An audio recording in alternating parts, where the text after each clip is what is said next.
All right, so if you guys follow me, you know I generally don't post on the weekends unless there's a lot going on, and I also generally don't read news on the weekend, or really get on TikTok at all.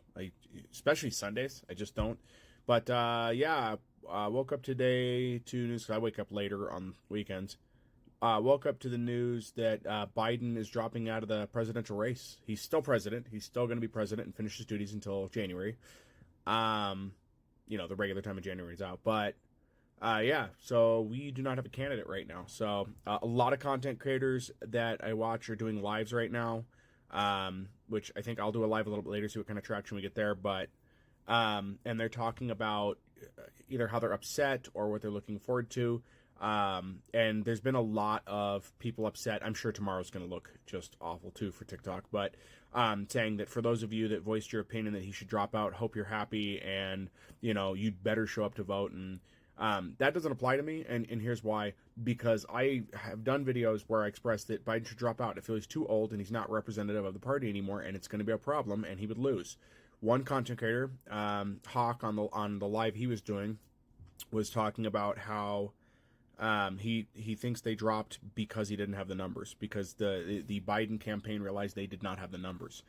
If that's the case, that's what kind of a lot of us were ringing the alarm bells about, was that while Trump didn't have great numbers, Biden had even worse numbers, and he was not going to be able to pull it out coming up. So as for me, I vote Democratic on the ticket to keep Trump out. That's what I'm doing. It doesn't matter who it is at this point.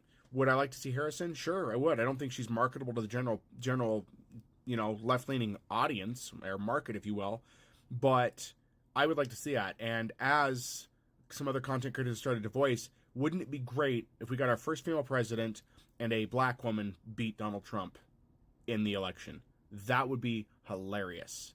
But I'm not sure who we got. They need to hurry up and get somebody. They better be shopping candidates around right now, and we need to get somebody in. I don't care who it is. At this point, anybody that is younger, that is Democratic and can do better for this country is going to be what we're going to need. We're going to see where it goes. Yes, I have concerns. Obviously, they're concerns, but we can't do anything right now until we know who our candidate is and what's going on. So we'll see what's being put in there. Hopefully, they pick someone who's a stronger candidate, and it's a bit younger. I've heard Bernie's name thrown around. I like Bernie, but I don't want him in. He's too old. We need to get away from older candidates. He's great. He's got some great ideas, but he is getting up there too.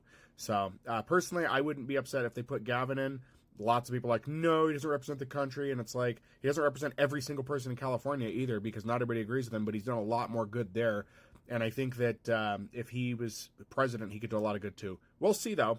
Feel free to leave a comment for who you want. I'm already waiting for people to say RFK. They're not going to bring him up. I just cannot see the Democratic Party bringing up RFK, and he doesn't have the numbers as an independent to come up.